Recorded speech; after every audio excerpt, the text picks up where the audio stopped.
सदियों पहले की बात है। समुद्र की गहराइयों में एक सल्तनत जन्मी थी जिसकी राजकुमारी के किस्से दूर दूर तक मशहूर थे।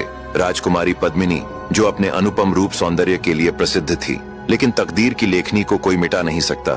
समुद्र की बाहरी दुनिया जहां जमीन मजबूत चट्टानों और ऊंचे पहाड़ों से बनी थी, वहीं एक बागी कबीले की सल्तनत थी। उस कबीले का सरदार था बगीरा, जो हर कीमत पर राजकुमारी पद्मिनी को पाना चाहता था। इसी फिराक में उसने समुद्री दुनिया पर हमला बोल दिया।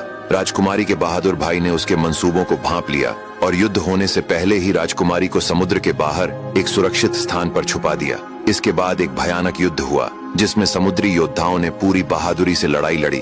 अंततः बगीरा को हार का सामना करना पड़ा। उधर राजकुमारी पद्मिनी समुद्र के किनारे बैठी अपनी किस्मत पर रो रही थी। तभी कुछ समुद्री लुटेरे वहां से गुजरे। जब उनकी नजर इतनी सुंदर राजकुमारी पर पड़ी तो वे हैरान रह गए। उन्होंने राजकुमारी को पकड़ लिया और उसे शहर के बाजार में बेचने के लिए ले गए। राजकुमारी की सुंदरता अप्सरा के समान थी। उसे देखते ही एक बूढ़े व्यापारी ने उसे सोने के सिक्कों में खरीद लिया। उस नगर का राजा अत्यंत पराक्रमी और तेजस्वी था। उसके पास धन धान्य की कोई कमी नहीं थी, लेकिन किस्मत उससे रूठी हुई थी।